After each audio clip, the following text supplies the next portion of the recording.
gave humanity the tools of mass production and distribution. The third industrial revolution, which was electronics, automation, and what I call siloized software, right, gave us the basics of efficiency and productivity. And now we have, and we are just at the doorsteps of the fourth industrial revolution, which is convergence of the physical, digital, and biological sciences. So when you have everything converging, I've understood very recently, only 3 or 4 years ago, the meaning of the word exponential. And I think that all of you being in the IT industry understand exponential. And I think that we are on the verge of exponential change. And with this convergence that is happening in the world, we have the opportunity to solve big problems in a short time. And that is why I say that in the next 20 years, humankind can achieve much more than what we have in the last 300 years. And it's a very exciting time. Yes, and I tend to agree with you because this is exciting times on how technology is impacting all of us. You also said data is the new oil and intelligent data is the new petrol. What made you say that? What were you thinking? Well, I think that at the foundation, Neelam, of the fourth industrial revolution is connectivity and data, right? The convergence of all the sciences is really brought about by connectivity and data. And yes, to my mind, data is the new natural resource. And fundamentally, you have to have a lot of people to generate data and use data. So in that sense, India is naturally blessed with its 1.3 billion people. Data in its raw form, right, is useful, but for it to have real value, it has to be processed into intelligence. And we are really at the beginning of that era where data is really the new oil. And when we bring all these convergent technologies, the benefits that it brings to society is immense. And that is why I really believe that data is the new oil, and India, just with its talent and young population, in this natural resource will have a competitive advantage. And Mukesh Bhai, when you look at this, how is Geo accelerating the digital drive of India within this framework? Well, Geo was conceived, right, at a time where we all knew that the world is fast digitizing. And if the Indian economy doesn't have access to next generation digital infrastructure, we will be left behind, we will be outcompeted, and we will not stand a chance to prove ourselves in the world. In 2015, India was the 155th out of 230 countries in mobile broadband access. And we believe with the investment in Geo and the concurrent action of the industry as a whole, spurred by Geo, India can easily be in the top 10 countries in the world in terms of broadband access.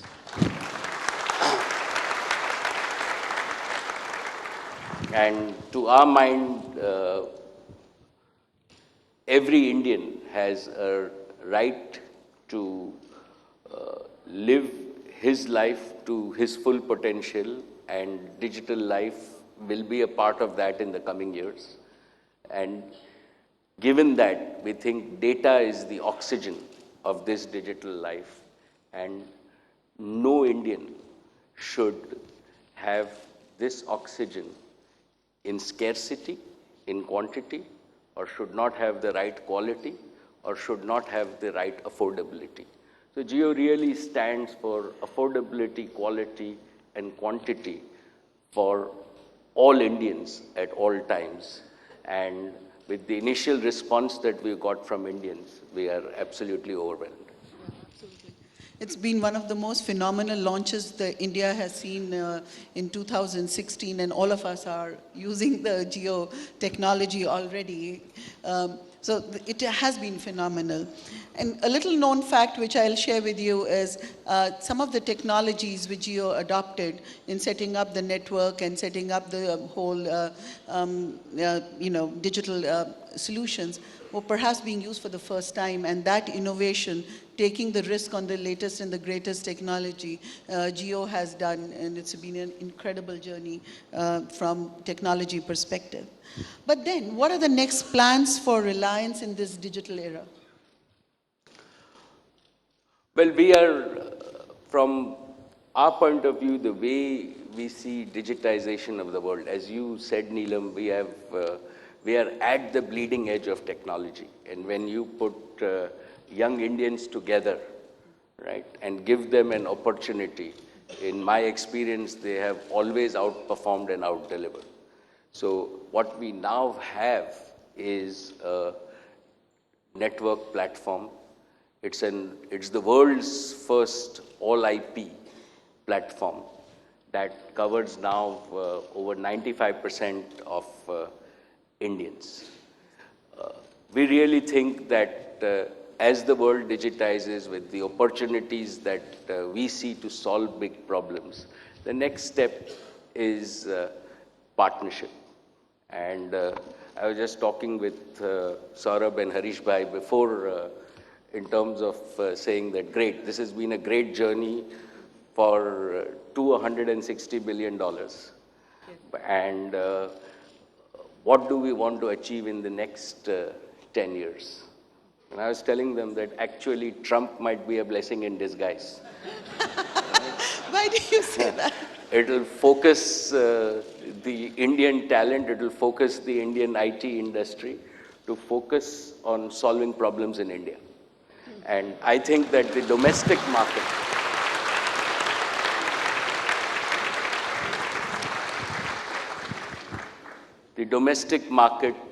is huge.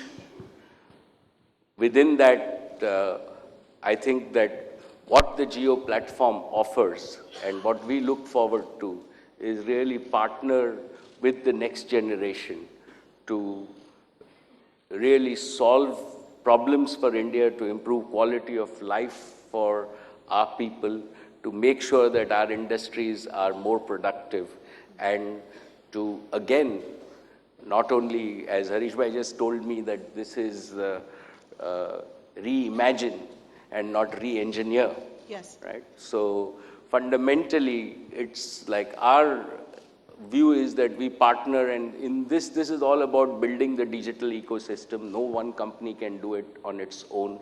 Yes. And we really have to adopt the next gen technology. India has to be the capital of real implementation of blockchain to build the trust economy in terms of the internet. We have the opportunity really to make sure that we adapt artificial intelligence and natural language processing. We adapt drones in terms of our own logistics. So I think that the opportunities are immense, and we now have the infrastructure to do it in our own market and make India one of the biggest software markets in the world.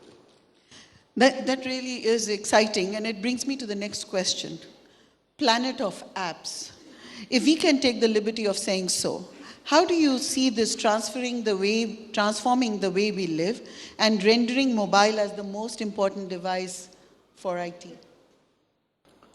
Well, to my mind, mobile computing, right, is the defining technology of this century.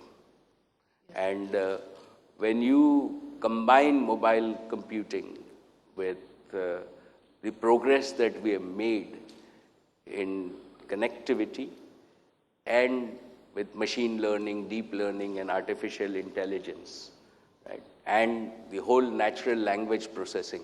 In fact, we were, again, just talking about this with Saurabh Bhai coincidentally in terms of saying that, like, what happens to millions of Indians? How will they access information on the internet? And it can be your own language. You can speak to your mobile phone, and there you are. You don't need to type. You don't need to do anything. So this whole combination that is coming about is again going to redefine the quality of information and services that will be available to ordinary Indians so that they have access to opportunities and information which was impossible before. So, Mukesh Bhai, this brings me to the next question, and it's truly two questions. Whenever I visit your campus, I see so many young people, so many millennials working for you. And the way they use technology also is perhaps very different. And when I look at, they're consuming technology also differently. So how do you work with the new generation so well? Because many of us are working with millennials and they have different asks and different usage. And how do you think they are going to consume the technology tomorrow? Well, I think that having twins who are 25-year-old helps, because being with them and their friends like figures out it closes a generation gap. But more importantly, I think that when we are in the engineering, technology world, like we have, and we have visions of ourselves, right? I always remind our technology people in terms of saying that, remember, at the end of the day, technology has to adjust to human beings and not the other way around. And I always tell our young people a particular story, and like it goes like, saying that there was this great software guru, technology PhD, tech nerds that we have, and a really ordinary Gujarati from Gujarat on a plane, both sitting next to each other. And this guy is in awe of this guru and says, so the guru says, I am a technology guy, but chalo, let's play a game. I'll be generous to you, that you can ask me one question, I'll ask you one question. And whoever cannot answer the question, if you don't know the question, you pay us. And because I am the great technology guru, for whatever question I don't know, I'll pay you 100 rupees. You pay me 10 rupees. This poor Guju looked at this guy and said, okay, we'll do that, like you're a great technology guy. So he says, okay, you start. So he said, yeah, this is the phone in your hand. Tell me, like in 1969, like for NASA, what was the power of the computers and what's the power in your phone? And asked him a complicated question. The guy said, I don't know. So he says, okay, here, 10 rupees. So he gave him 10 rupees. So he took it. Now, fundamentally, the Guju had to ask the same question. So he asked, okay, he says, okay, tell me, like, what is that animal that climbs a mountain on 4 legs and comes down on 3 legs? So this software engineer like went on, says, what is it? What is it? Like he took his phone, Googled everything, this, that, and said, don't know. So he took 100 rupees and gave it to the guy. This guy took the 100 rupees, went to sleep, saying, no, this is not fair, right? You have to tell me. You just can't go to sleep. Tell me what the right answer is. After all, I am the engineer, PhD, and all this stuff. So the Guju took another 10 rupees and gave it to him, says, I don't know.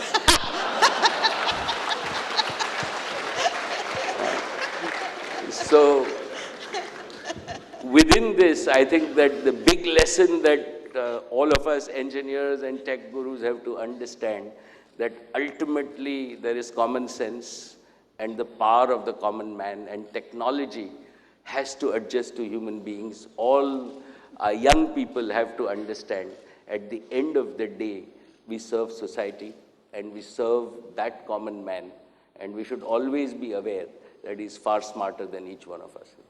Yes, absolutely. Thank, thank you for sharing. This is indeed a remarkable story. We will remember it too.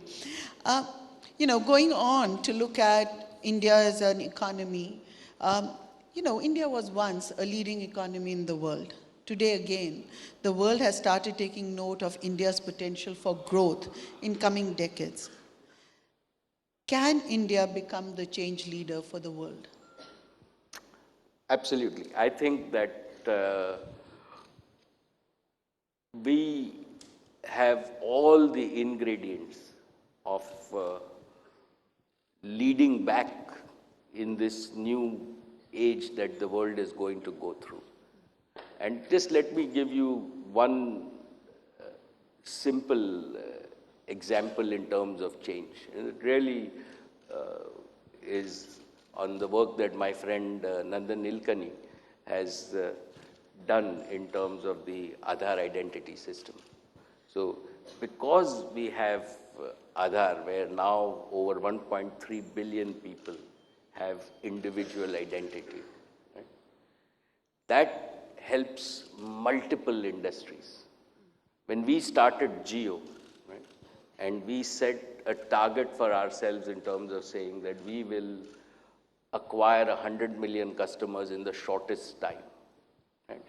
Even we didn't imagine that we would do it in months. Yes. In terms of that, we just set ourselves a goal, and if it was not for Aadhaar, right, Aadhaar enabled us to acquire 1 million customers a day, which is unheard of in the industry as a whole. You take that one step forward with the digital payment ecosystem that we are fast developing. The biggest change that can happen, and I see that happening in the next 12, 18 months, is that we can change from, and so far India has been a high value, low volume loan economy. So loans and financial resources were only available to a few people, and that also at a high value. And we have all witnessed, right, ordinary people in villages who perfectly deserve some financial help, right, not getting anything of even at the scale of 15 or 20,000 rupees. And I see that changing primarily on the basis of technology, where now, based on data and based on your own behavior, you can get a loan on your mobile phone in 10 to 15 seconds. And millions of people, so from just high value, low volume, we will move to high volume and low value. And this then actually is the biggest change that you bring about. And I can give you many such examples, but I think that we are again at the doorsteps of change in terms of adapting technology and adapting it in such a way that it actually changes lives of millions of people. And I think once the economic activity happens at grassroots level, we should see the economy grow far rapidly than what we have seen in the last few years that has happened. But in a country like ours, what is the key challenge you see as we go on this journey of digitalization? We saw demonetization just troubled everybody, and we were held back. And now, when we look at how everyone has taken to the payments solutions which have come up, how even in the rural area we see them talking about the various mobile payments which they are able to do. One would think that was a blessing in disguise in bringing everyone to look ahead. But there could be something which can challenge us and put us aback. What do you think are the key challenges this country may face in this whole process of digitalization? Well, I think the most important thing, and to my mind, India has a big, big advantage in this new world in terms of digitization. It's very, very important to be open. It's very important to have partnerships and not be closed. So that's really a strength for India, and we should really build on this strength, continue to be open, and never think like, while whatever the world trends will be, right, in terms of the world might want to build walls around, I think it is very important for us not to be influenced by that, but to make sure that we are always open, always connected, and clearly, in my view, we will find solutions. There will be issues with security and privacy, but as long as we are clear of our end objective, right? So if we focus on the goal, we will overcome the obstacles of security and privacy. They will always be important, but the goal of development and the goal of improving lives of hundreds of millions of people is the opportunity that we have. In fact, when we look at all the surveys in 2016, security comes right on top. And just before you arrived, we did talk about security being one of the biggest concerns and area which all of us need to address. And we are going to talk a lot about it next few days about it. Now, I wanted to change the track of questions because at NASSCOM, we have been nurturing new companies and startups. And we have a goal to nurture 10,000 startups. And currently, we have around 4,500 startups. And when I look at Geo, it's perhaps the largest startup this country has. And, of course, it's a very, very big and very expensive startup for startups to able to afford. But when you look at these entrepreneurs and young people who are starting new organizations, what would you advise them to do? What is your advice for the new entrepreneurs on the block? Well, my advice to more than advice, I'll share what I have learned. I think advice to an entrepreneur is not appropriate. So I can only share, like, the first piece was really taught to me by my father in terms of saying that, so he says, and he first gave me when I had just come back from Stanford Business School. So I said, what is going to be my job? Please describe what do I do now? Roles and responsibilities. In terms of roles and responsibilities, absolutely. So he says, Acha, am I giving you, if you're a job, then you're a manager, right? If you're an entrepreneur, you'll figure out what you want to do. So I'm not going to tell you anything, figure out what you want to do. Right? The second piece that I think I learned is that as an entrepreneur, it's very important to find a problem that you want to solve, that you're passionate about. Right?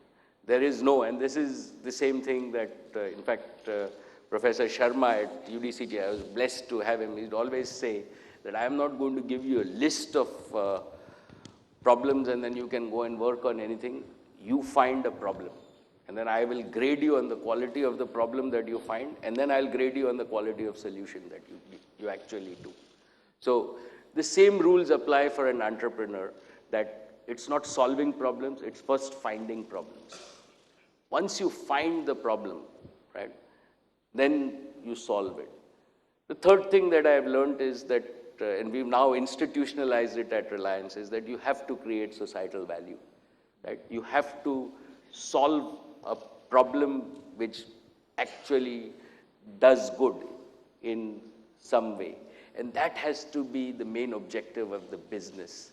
And financial returns are actually a byproduct.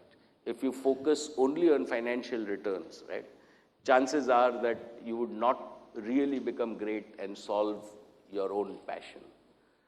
The other piece that I have learned is failures are normal, right? With all the success that one sees, people, even in my own case, don't see how many times I have failed before I succeed. So they are just a step before you succeed. So never get disheartened by failures. Learn from them, but never give up. Two non-negotiables for me are, one is treat your investors' money. And this was early on ingrained into us at Reliance, is that we had taken money from small investors, that treat your investors' money even more carefully than your own money. And second is, you cannot do anything without the right team. And it is very important to align the team passionately to your own mission. And finally, an entrepreneur is always positive. He's an optimist, and he proves, there are lots of cynics, lots of negative people around, but an entrepreneur spreads positive energy. That's really what I have learned. So Mukesh bhai, this is really, really very interesting comments, because I really think the 5 things you said is to be passionate about something which is really going to transform, have the right talent, have the right positive approach, treat the money, which is your investors' money, very, very carefully. I think these are good guidance which the entrepreneurs of today will hope to carry with them and learn from you. With that, thank you very much for being here. I appreciate your taking your time to talk to the industry and to all our speakers. Thank you. Thank you so very much. Find us on Facebook at facebook.com/ETNow, and don't forget to click the like button. You can also follow us on Twitter at ETNowLive. To stay updated with all our programming, hit the subscribe button on our YouTube channel by logging on to youtube.com/user/ETNow.